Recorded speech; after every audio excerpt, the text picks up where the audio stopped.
No बेटा, कुछ नहीं हो सकता बेटा, कुछ नहीं हो सकता।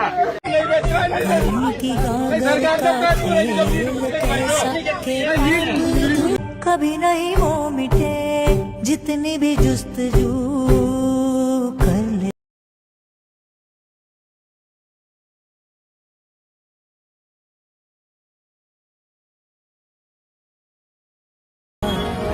थे आसमान के सितारे नैना।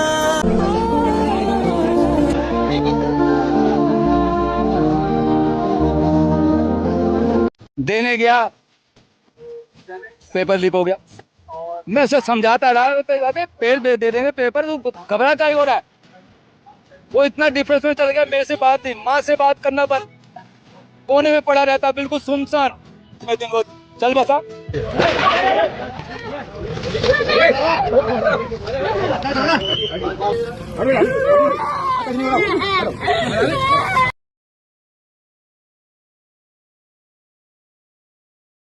क्या आपकी जान से ज़रूरी नीट का एग्ज़ाम क्रैक करना है? ये सवाल मैं इसलिए पूछ रहा हूँ कि अभी सोशल मीडिया पर कुछ वीडियोस वायरल हुई हैं जिसमें देखा जा रहा है कि जो अभी नीट के री एग्ज़ाम हुए थे जिसमें 22 लाख स्टूडेंट्स बैठे थे और उसमें कुछ स्टूडेंट्स ऐसे थे जो समय पर नहीं पहुंच पाए, सेंटर ना मिलने की वजह से या सेंटर को रीसेंटर करते समय या किसी भी वजह से। कुछ वीडियोस ऐसी वायरल हुई जिसमें देखा जा रहा है कि माता पिता इस हद तक जा रहे हैं कि जाने क्या ही चला गया है उनका, और वो रोते बिलखते लोगों के पांव पड़ते हुए नज़र आ रहे हैं। दूसरी तरफ विद्यार्थियों को रोते गाते देखा जा रहा है। एक पहलू तो इसका ये है कि भाई जो इतनी ज़्यादा मेहनत करके, कई सालों की मेहनत करके एग्ज़ाम प्रिपेयर करके बैठा है, उम्मीद करता है कि एग्ज़ाम निकालने के बाद उसका बच्चा या फिर वो खुद डॉक्टर बन जाएगा जो उसकी तैयारी कर रहा है, इसीलिए उसको बहुत ज़्यादा दुख है। दूसरी तरफ क्या ये दुख इतना ज़्यादा है कि इस दुख में आप अपने जान की कीमत को कुछ ना समझें? सोचिए, जब आपके पेरेंट्स इस हद तक आपको शिक्षित कर रहे हैं और आपके ऊपर प्रेशराइज कर रहे हैं और आपके दिमाग में सिर्फ ये भरा जा रहा है कि बेटा अगर ये नीट का एग्ज़ाम क्रॉस नहीं किया, आपने पास नहीं किया तो ज़िंदगी ख़त्म हो जाएगी, ज़िंदगी में कुछ बचेगा ही नहीं। तभी तो जो बच्चे एग्ज़ाम फेल हो जा रहे हैं या एग्ज़ाम में अपीयर नहीं कर पा रहे हैं, लेट पहुंच रहे हैं, किसी कारणवश उनका एग्ज़ाम छूट जा रहा है और कई बच्चे सुसाइड कर लेते हैं। इन सबके पीछे जिम्मेदार कौन है? सिर्फ सिस्टम जिम्मेदार नहीं है। सिस्टम ने कभी भी आपको सुसाइड करने के लिए नहीं कहा, सिस्टम ने कभी आपका गला नहीं दबाया। मैं जानता हूं कि धर्मेंद्र प्रधान शिक्षा मंत्री हैं, उनको रिज़ाइन कर देना चाहिए, ठीक है। आप खुद सोचिए ना कि इतने लाखों लोग कोशिश कर रहे हैं कि उनको रिज़ाइन कर देना चाहिए और उस आदमी को फ़र्क नहीं पड़ता। और आप किस समझदारी की बात करते हैं कि जहां आप एक एग्ज़ाम में अपीयर नहीं कर पाए या एग्ज़ाम लीक हो गया और आपको ऐसा लगता है कि अब दुनिया ख़त्म हो गई। किस प्रकार की ये शिक्षा है जिसमें कि आपको ऐसा लगता है कि एक एग्ज़ाम ही डिसाइड करेगा कि आपका जीवन कैसा होगा, जबकि तमाम प्रकार के बड़े बड़े विद्वान ये कहकर चले गए हैं कि कागज़ का एक टुकड़ा या फिर जीवन में क्रैक किया हुआ एक एग्ज़ाम आपका जीवन कैसा होगा ये डिसाइड नहीं कर सकता।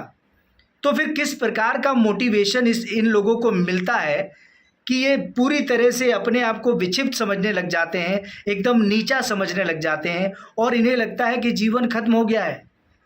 और अगर इस प्रकार की शिक्षा हम अपने बच्चों को देंगे तो सोचिए कि वो मानसिक रूप से कितने कमज़ोर हैं। सिर्फ एक एग्ज़ाम में वो अपीयर नहीं कर पा रहे हैं और उन्हें लगता है जीवन खत्म हो गया। मुझे लगता है कि हमें उन्हें ये समझाने की ज़रूरत है कि सिर्फ नीट का एग्ज़ाम या सरकारी कोई भी एग्ज़ाम या दुनिया को कोई भी एग्ज़ाम ऐसा नहीं है जिसे अगर आप पास नहीं कर पाएंगे तो जीवन आपका बर्बाद हो जाएगा, आपसे सफलताएं दूर हो जाएंगी। आपके पास तमाम रास्ते हैं, लेकिन वो सारे रास्ते तब हैं अगर आप जीवित रहते हैं।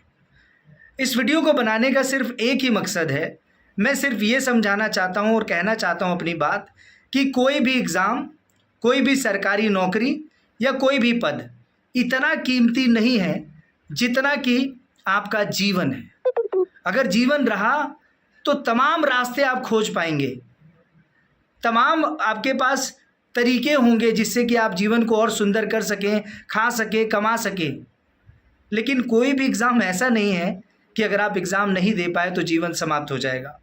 तो जितने भी पेरेंट्स हैं जो इस प्रकार का मेंटालिटी अपने अंदर रखते हैं और बच्चों के अंदर भरते हैं, और जब वो इस प्रकार के बच्चे उससे पास नहीं कर पाते हैं, जब इस प्रकार की वीडियो सोशल मीडिया पे वायरल हो रही है, तो सीधे सीधे पता चल रहा है कि वो इंसान कितना अंदर तक अपने अंदर, खून के अंदर, ब्लड के अंदर, सेल के अंदर उस चीज़ को ही सोच रहा है सिर्फ, और सिर्फ एक ही चीज़ के अंदर इतना ज़्यादा घुस जाना कि वो आपकी जान ले ले। मुझे नहीं लगता ये एक सही शिक्षा है। मुझे ये लगता है कि धरती पर सबसे कीमती अगर कोई चीज़ है तो वो आपका जीवन है। आपका जीवन से कीमती कुछ भी नहीं है, ना ही नीट का एग्ज़ाम है, ना ही कोई सरकारी एग्ज़ाम है, कुछ भी नहीं है। और दूसरी बात, किसी एग्ज़ाम को फेल करने के बाद कोई भी ऐसा एग्जाम्पल नहीं है जो आप कहते कि आपका जीवन समाप्त हो जाता है। जब तक आपकी धड़कनें धड़क रही हैं, आप सांसें ले रहे हैं, आप स्वस्थ हैं, आप दुनिया का कोई भी कीर्तिमान तोड़ सकते हैं। और इस प्रकार की शिक्षा आजकल के बच्चों को, युवाओं को, शिक्षकों को, सबको देनी चाहिए। हम कितने कमज़ोर होते जा रहे हैं, हमारे युवा कितना कमज़ोर होता जा रहा है कि सिर्फ एक एग्ज़ाम लीक होने की वजह से अपनी जान को दांव पे लगा दे रहा है, अपने आप को ख़त्म कर ले रहा है। माँ बाप निराश हो जा रहे हैं, बच्चे के अंदर निराशा भर जा रही है। मुझे लगता है कि हमारा युवा कमज़ोर हो रहा है। सरकार से सवाल पूछना ठीक है, लेकिन अपने जीवन को खो देने से सरकार को या तुम्हारे पड़ोसी को या आसपास को या जो नीट करवा रहे हैं उन्हें घंटा फ़र्क नहीं पड़ता। लेकिन अगर आप चले जाते हैं इस धरती को छोड़कर, तो आपके माँ बाप पर, आपके जानने वालों को, आपको प्यार करने वालों को बहुत फ़र्क पड़ता है। मुझे लगता है किसी भी एग्ज़ाम से सबसे ज़्यादा ज़रूरी आपका जीवन है। और इतनी असफलताएं नहीं हैं, कोई भी कहीं भी कमा सकता है। रोजी रोटी कपड़ा मकान जीवन को जीने के लिए अति आवश्यक है। इसके बाद तो जीवन भर की रेस है। जो करोड़पति है, अरबपति है, वो भी कहाँ रुका पड़ा है, वो भी तो एक रेस में दौड़ ही रहा है, वो एक अलग बात है।